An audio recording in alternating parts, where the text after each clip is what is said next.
Welcome to Talking Synths. I'm very honored to be here with one of the heroes of synthesizer world, Dave Rossum, the founder of EMU Systems. Back in what year did 1972 is our official founding date. That was when we got a bank account and legally could use the name EMU Systems. We've been working on it for almost 2 years before that time. But yes, this is our 50th anniversary. Wow, that's great.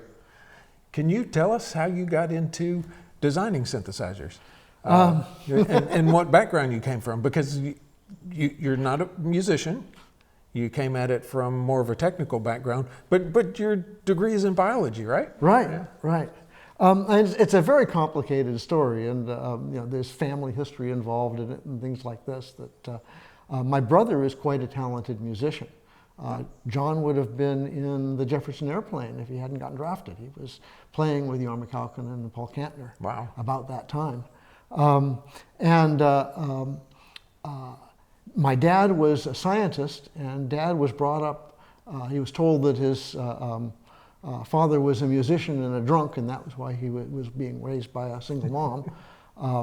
It turned out his dad was a musician, but there were other family reasons why Dad's grandfather was thrown out of the house.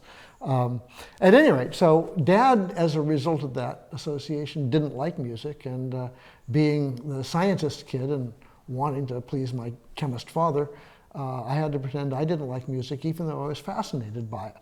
I had perfect pitch as a child. Wow. Took piano lessons when I was 4 years old.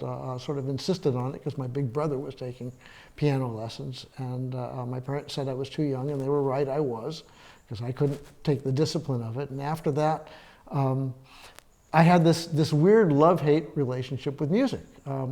Music talent is largely genetic, so I suspect I have a lot of genes for musical talent, but never developed it.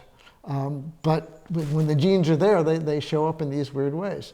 So I would sneak play the organ, my mom's electric organ in the house, when no one was around, so that no one would know that I was fascinated by music.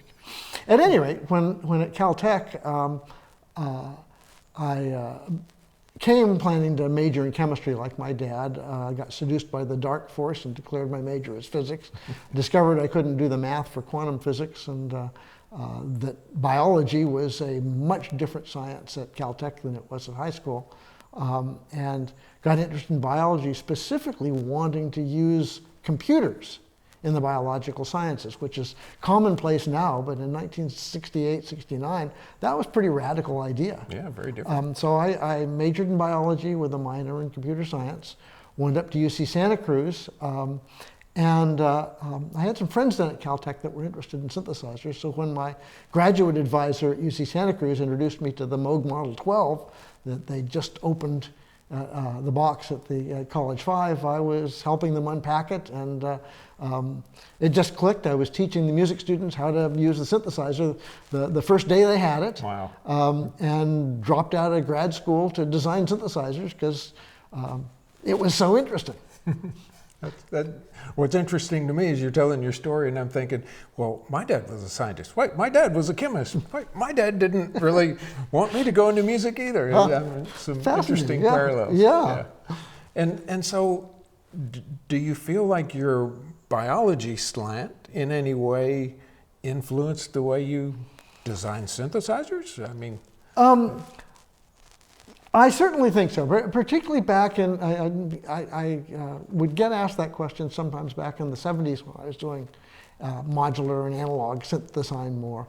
And one of the principles of analog electronic design is the principle of negative feedback. That's also a very important principle in biological circuits, if you like. The chemical circuits in biochemistry are all self-regulated with negative feedback. So very similar principles along those lines. The other thing is understanding evolution and the ideas of why organisms develop the organs that they do, gave me a pretty good understanding of the sense of hearing and a sense of what hearing is really about. That has always, to my mind, guided my feelings about what's important in the character of sound. Yeah. Because what I really love to do is create new sounds. My synthesizer design really has been about finding tools so that musicians have things that sound new and intriguing to add to their palette of sonic experiences to express emotion. Well, that's interesting because I would say EMU Systems is most well known for sampling.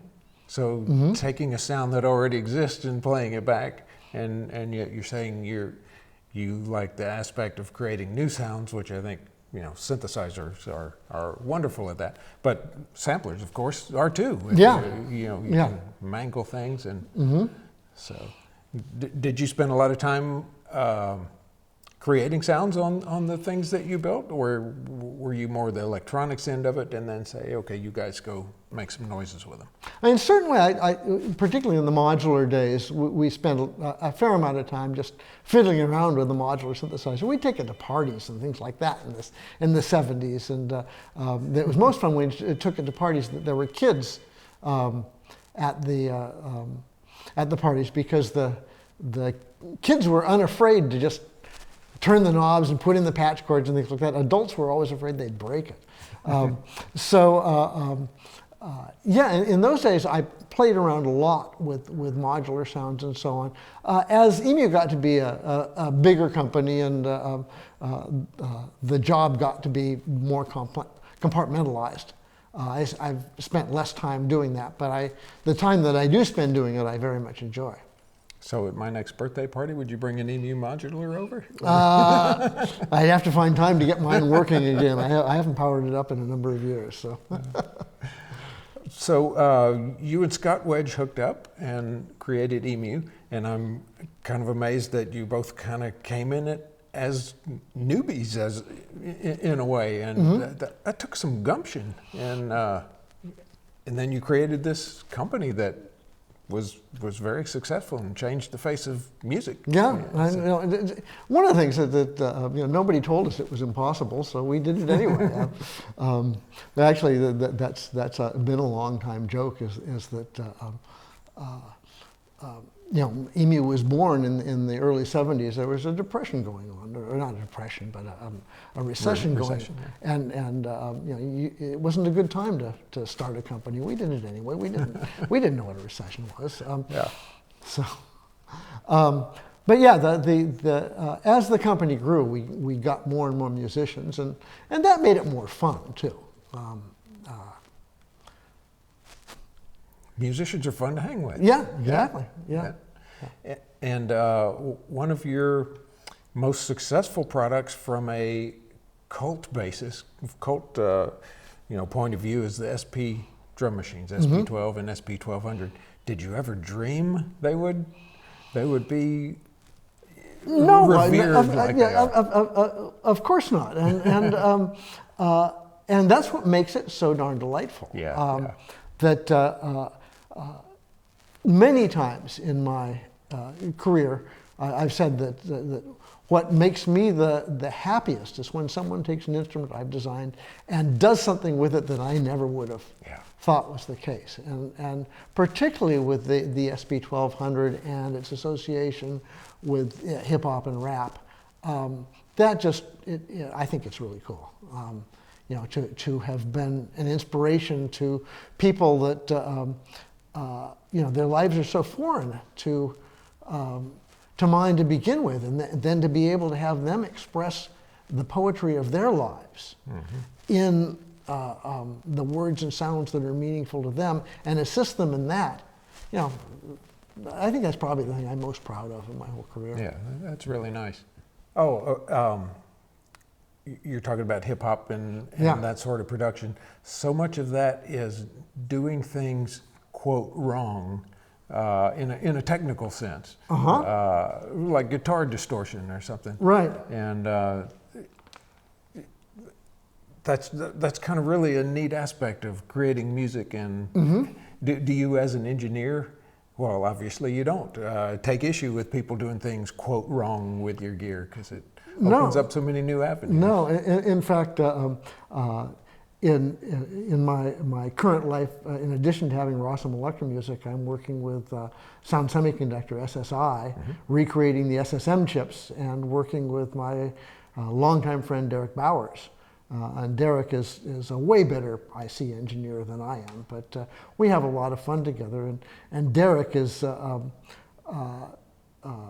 very much known in analog design circuits for basically writing articles on how to misuse op amps and things like this. We all sort of say, yeah, rules are there to be understood and then to be broken. Yeah, so, yeah. And I like it when musicians do that as well. Yeah. And speaking of SP12 and SP1200, that kind of zooms us into the present, where your current company is dealing with SPs again. Can you elaborate on that and tell us what's happening? Sure. Well, of course, Rossum Electro was started in the Eurorack business, and Marco Alpert got together with me and said he'd like to do another music company, and I was just getting done with my brief stint designing chips for cell phones. So we decided to start a company. We weren't sure quite what we were going to do. Had several different ideas. Went down to NAMM show, and were so welcomed by everybody there. We were kind of in a stealth mode because most of the Eurorack people had never heard of Dave Rossum, so I could go around with my name badge, and most people didn't know me. But every so often somebody would come running out of their booth and saying, "Dave, oh my God!" And as we talked about the idea of starting a company, everybody said, "Get into Eurorack. We'd love to have you." It was such a welcoming environment. Also, Dave Smith and that. Dave Smith came up and gave me this huge hug and said, anything he could do to help Rossum Electro get started, he'd be happy to do so. Nice. And then, in typical Dave fashion, he goes, "As long as you don't compete with me."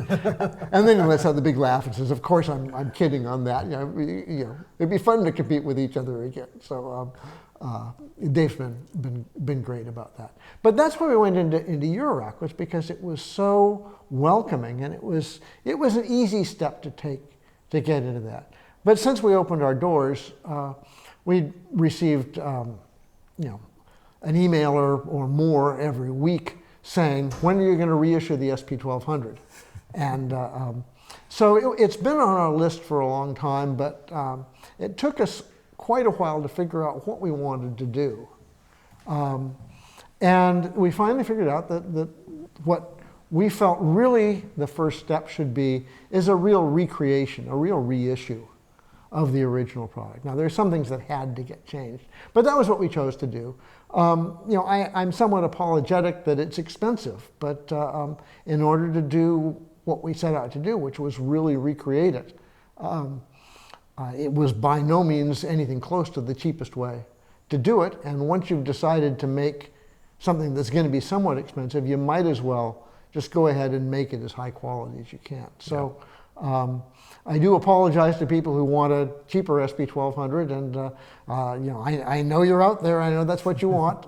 Can't ever talk about what I'm doing next, but be aware that I'm here with you. But our job was really to establish our bona fides, that we can make an SP1200 that is identical to the original. Well, you mentioned some things you had to change. What's different? So first off, the power supply.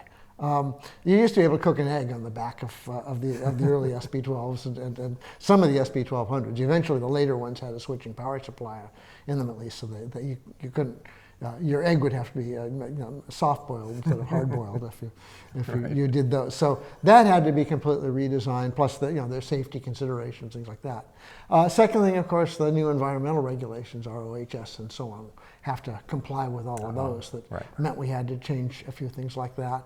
And the floppy disk was unobtainium. You can't buy a floppy disk drive that is compatible with the old SP1200 one, and we didn't want to go back to IBM formats or things like that. So we replaced all of that with a completely separate computer system that talks to an SD card and is completely compatible with the old information format, but much easier to use.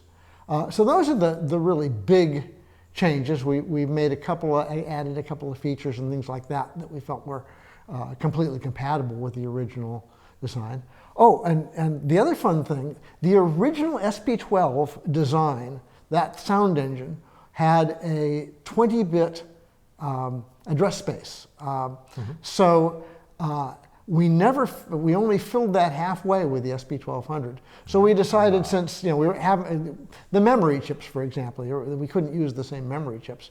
Memory chips just keep getting bigger and bigger. So the challenge was not was getting memory chips that were small enough to work with this design. So we decided to go ahead and fill out the original design concept of the SP12. And so we got 20 seconds rather than 10 seconds of sampling. And then the other thing, of course, as I mentioned, we put in really high quality pots and sliders, things like that. Yeah. So this machine can, they still are out there, having lasted 35, 36 years now. Sure. These should last another 50 or maybe even another 100 years. Was it hard to stop? Like, we could do so much more now. Why don't we just do such and such? That was what prevented us from starting, was that concept.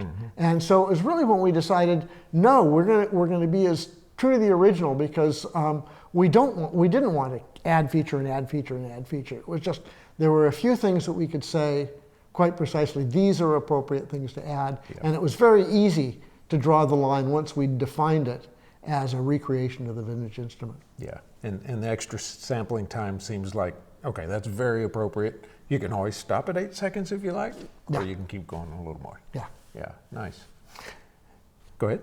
And it still has the 2.5 second single sound limit. That was another inherent limitation of the sound engine. So. And limitations are often very, very good things. Yeah, I mean, to creativity. If you listen to the folks who use it, they very often have wonderful stories to tell about how they created some of their most fascinating sonic techniques just because the darn thing didn't have enough sound memory. Yeah.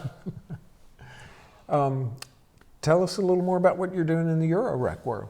So we started with 4 concept modules. I wanted to do an analog module, so I built a ladder filter based on Bob Moog's original design with my modification. That was the first circuit I ever invented that went into the EMU modular.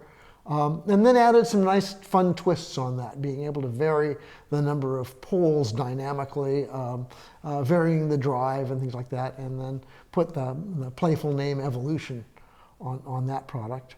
I've always loved the Morpheus module that we came out with. It never got much real recognition because it was introduced at the same time as the Yamaha physical modeling machine. The VL1? The VL1 came out at exactly the same time. So the day we made our announcement, Yamaha flew everybody over to Japan to announce the VL1. So Morpheus, the EMU module, always had its kind of cult following. But it's a really incredible technology. So we brought that out as a module in Eurorack with more dynamic control and so on, and I love that module. Out of Morpheus, we took something called the function generator and gave it the rather more consumer-friendly name of Control Forge, but it's an envelope and function generator, LFO type of thing for Eurorack. And then, of course, we had to do a sampler. We did a simulator, and a simulator's been probably the best known and biggest selling of all the Rossum Electro-Eurorack modules, and people are doing a lot of wonderful stuff with that. And since then, we've been adding on a module here, a module there, an analog oscillator, which I had a lot of fun with, that does something that I call zing modulation.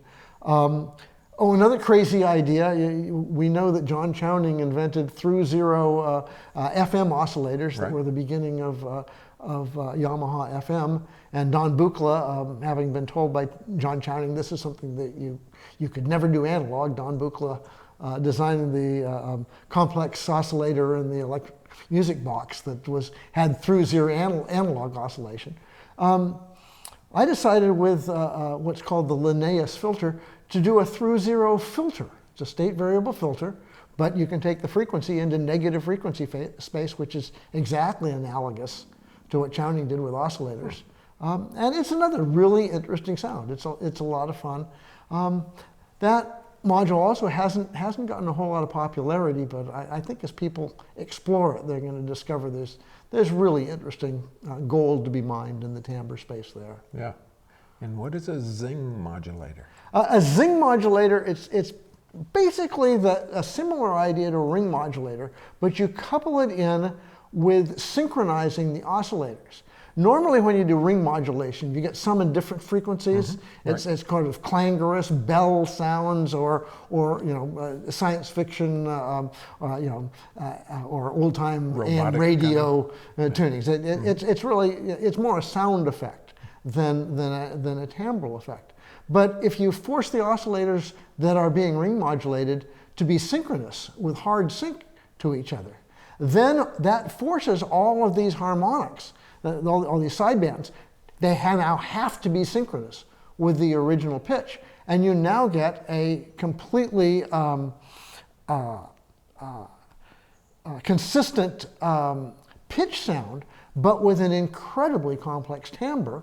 And as you vary the parameters of the oscillators, those overtones and side tones and things like this just go absolutely nuts and predictable in very unpredictable ways. Wow. So it's also a lot of fun to play with, and the music that I've heard made with that is really pretty compelling. Yeah, it sounds fascinating. Yeah. I want to hear it now. And well, I know you probably can't say what's to come, but is the direction more modules? Is it, give us some teasers. What? Well, yeah. The first thing is we aren't going to give up Eurorack. The SP project has been very consuming, so we haven't done anything since Mob of Emus in the Eurorack space. So we are busily sharpening our pencils on what to do. The other challenge we've got in the world right now, and I think everybody in Eurorack as well, the supply chain world is just a nightmare. Yeah. So that's our biggest challenge in terms of what to do next. I'd love to continue in the drum machine world. We've made a big splash there, and you do that, you want to have something to follow on there. And I've got some other ideas as well. So, my hope is to continue to grow Rossum Electro and do some surprising things as well as some predictable things along those lines. So, watch this space. But as always, I haven't even decided what I'm going to do next. So I can't drop too many hints. But I'm thinking it's going to be pretty cool. That's the plan. We certainly have exciting ideas. And the same thing is true in the SSI world with the chips. That we've got Derek still doing exciting things. His mind never stops. So we've got some stuff planned there as well. And so for the other synth designers like me, chips are on their way. Yeah, it's an amazing time to be in the synth world with all this stuff back again. And It's a lot of fun. It's really exciting. I have to say that when the pendulum swung back, which a little before the creation of Rossum Electro, to where people realized what I felt all along, that if you have a synthesizer, it's like any other real musical instrument. You want to be able to touch it, feel it, have an emotional relationship with that instrument. Mm-hmm. And so when I design modules or whole instruments, I want them to feel good physically. I want them to look nice. And I want, when you turn those knobs, when you press the buttons and all those things, I want people to get the emotional feel that I pour in of my emotion as they then use it to express their emotion in music. Yeah, that's nice. Very good. Well, thanks so much, Dave, for being with us. You bet. Glad you could come. We're excited to see what's to come.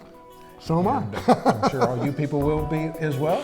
And until then, we will say modulator.